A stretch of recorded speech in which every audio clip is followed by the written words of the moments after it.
Let's talk about those Twins, shall we? Last time we spoke, we were down in the dumps. Things were feeling bleak, a black cloud over our head because the Twins had just handed their biggest division rival game after game with blown late inning leads, literally just turning wins into losses, and it hurt. I mean, it stung quite a bit for fans, but this is baseball. It's a long season. The sun kept rising, and the Twins seemed to have shaken it off because over the weekend, they took the series from the Orioles 2-1 with not one, but two walk-off winners. Byron Buxton, walk-off home run in the bottom of the ninth Friday night to give the Twins a 3-2 win. Jose Miranda was the hero Saturday with a walk-off base hit. Twins lose Sunday, but bounce back last night versus the White Sox with a 4-run 10th inning to beat Chicago 6-3 and start the series off with a win. Reggie, this is baseball. The MLB ebbs and flows, man. It's a marathon, not a sprint. After all that bad drama last week versus Cleveland, we sit here today, 3.5 game lead on the Guardians once again. Reggie, maybe, just maybe, this Twins team is pretty good. I feel like we say this like once a week because they do things that you're just like, what the? And then they come back and they're like, oh, wait. Okay. All right. Oh, we're I can good deal again. with that. Okay. Cool. Cool. You know, last week was about as debilitating and demoralizing as it gets. Mm-hmm. But we talked about it. Rocco's just like, look, man, like, got to play the hands I'm dealt. You know, like these are the guys they blessed me with. For better or for worse. I'm blessed, man. So, I'm you grateful. know, he just throws the guys out there. You know what I mean? So it's just interesting. Last night was very interesting. You know, Buxton comes out, 2-run blast. The dude is on fire, by the way. It's insane. Like, all-star him, you know? All-star the man. But what was interesting was, you know, the bullpen blew the 2-1 lead. Not too much, though. You know, when it seemed like Duffy was going to get in some trouble last night, you're just like, oh, shoot, here we go. Here we go again. Seen this movie. They pull off the freaking triple play. That was a comical play, by the way. Like, the Twins posted the tweet last night with Buxton and Gio Urshela just, like, posing for the picture. Like, man, that thing went, like, completely left but ended up right. Right, at the end that of was it wild. Because, like, you know, incredible catch by Buxton. Then he throws it back on the infield, and the throw was just a miss. He just like, threw it in. It was just kind of crazy. But like the White Sox, I don't know what school of base running they went to.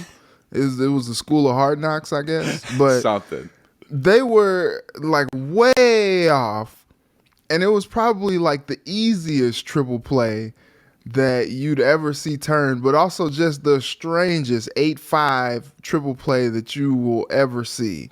I think the first one in MLB history, if I'm not mistaken. Yeah, so it's just like, then they come out, you know, it goes to extras, and they come out in the 10th, and they put 4 runs on them. Felt good. You know? Joe comes in, and he's not the same guy. I used to watch him with the Cardinals, Joe Kelly back in the day, and he was solid. You know, borderline starter, ended up going to the bullpen. That dude looked like Emilio Pagan last night. Some guy like hit me on Twitter and was just like, he pitched like what we're used to seeing from Emilio Pagan. And then Emilio Pagan comes out. Stuff looked great, man. Looking like peak Joe Kelly. Figure it out. He comes out and he does what he needs to do, and they come out and they put 4 runs on Joe Kelly in the 10th. And then, you know, it got a little scary there in the bottom of the 10th. Pretty gritty win. I mean, this is a team that is nipping at your heels just like the Guardians are. So, like, these games are very important, and they did what they had to do. That was a gritty win, you know, at a time that emotions were really high in the Chicago area. You know, they made the decision to play the game after that tragedy yesterday, just unthinkable tragedy yesterday. And, you know, really all the things were in place for the White Sox to kind of do their thing and win that game. And the Twins were resilient and went in there all business and got the win. That was impressive. All the fans put the whole spotlight on Cleveland. We got to beat the Guardians. But you're right.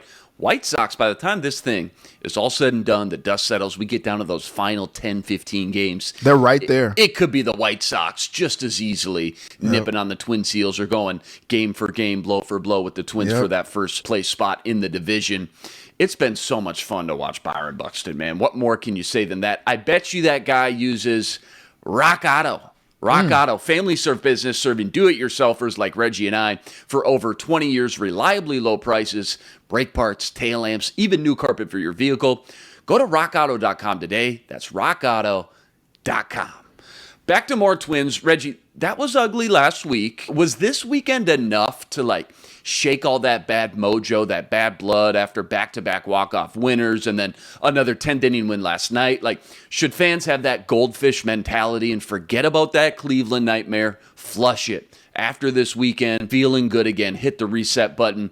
Or did that get so ugly last week, do you think that will stick with fans and the team in the clubhouse for quite some time? I mean, is it burned in their brain for good, no matter how many late inning heroics we see? Or is this exactly what we needed to kind of quiet that storm and say, what's in the past is in the past now. We can let that go. I think what is interesting is fans won't forget. I mean, fans, they never forget. Right. So whenever they get into these late inning situations, I had a guy on Twitter last night who's just I turned the game off. I couldn't even watch. He's just anticipating heartbreak. That's where we're at for some people. Yeah. And I get it because it's happened so often this season, but the Twins don't seem to care about that. When Buxton came out on Friday and blasted off for the walk-off home run against the Orioles, it was just so much for that. Yep. I think that was we're just going to wipe that one away. And we're from back. The previous series. Yeah. And then another late game, heroic situation from the Twins bats. And you're just man, this team is just nails, man. They don't even care. They've been getting their heart taken out of their chest. And they're just oh, sorry, I'll take that back. Stick that back in. We're good now. Yeah, we're good. Talks of our demise are overstated. And I think, like I said, we've said on this show, maybe the team is just good, man. It's tough to say that, though, when you see them, break down on some of these series and some of these games that they should win. And if they had a better bullpen effort, had better performances late game, you're talking about maybe one of the best teams in baseball. But because of where they've fallen at certain times this season, you just kind of put them, upper tier, middle of the pack, if you will. And it's just interesting because coming into this season, we thought that maybe the starting pitching would be the issue. Right. And surely enough, the starting pitching has been largely fine.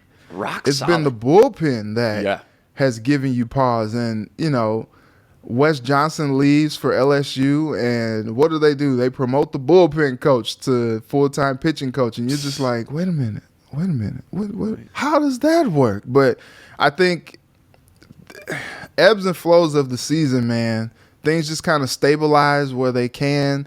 And I think that's a situation where, you're going to get some bad games from the bullpen because the bullpen is just not that good. But then you're going to get some games like last night where you're just oh, they got out of it. Okay, cool. And I don't know if you call it an outlier as you just call it this is just a game of baseball. And this is just a game of baseball for the Twins this season. And so you just take the good with the bad and you just hope that there is more good than bad.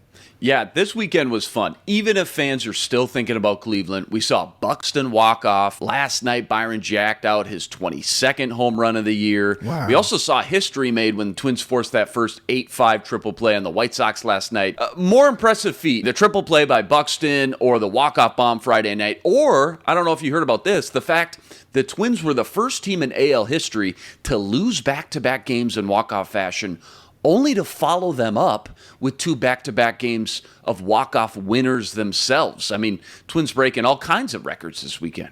That was the most impressive thing to me. I think so. Especially being that, you had back-to-back backbreakers. Right. And you just saw it coming. You're just oh, my gosh, here we go.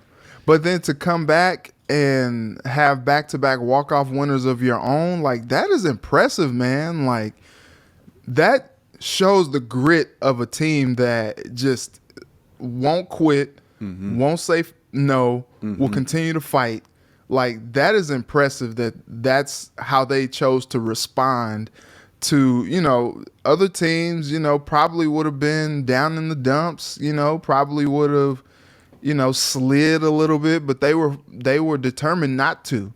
And that was impressive. I think that, and we've seen that several times this season when they look down and out, they just respond back with a few good games, and you're just like, dang, all right, well, I guess they flushed that one down the toilet. And that is an impressive feat from this team to do time and time again. And I think, that mentality comes from manager Rocco Baldelli, because a lot of times in these debilitating wins, they ask him, he's just like, yeah, man, it was terrible. It was a tough win, but we got to bounce back. We can't dwell on this one. And shoot, man, they must listen to him, because they don't. And I think that is like the mark of a team that should have something to say down the stretch here at the end of the season. Yeah, it may be the most underrated characteristic about this ball club. You say it all the time. They get a bad beat, a bad loss, a late inning comeback, blown lead, whatever it may be. They seem to bounce back in a big way. And so often you see teams end up sliding quite a bit, and then all of a sudden, boom, they're in second, they're in third, they're 10 games back. Not this Twins team. Their ability to bounce back after crushed, just emotional losses have been a huge characteristic of this ball club, which is really cool. Twins lead back again, 3.5 over Cleveland, 5.5 up on Chicago. Game 2 versus the White Sox tonight, 7:10 p.m. first pitch. Chris Archer on the mound, always good for 5 innings. Reggie and I will be back here tomorrow to break it all down.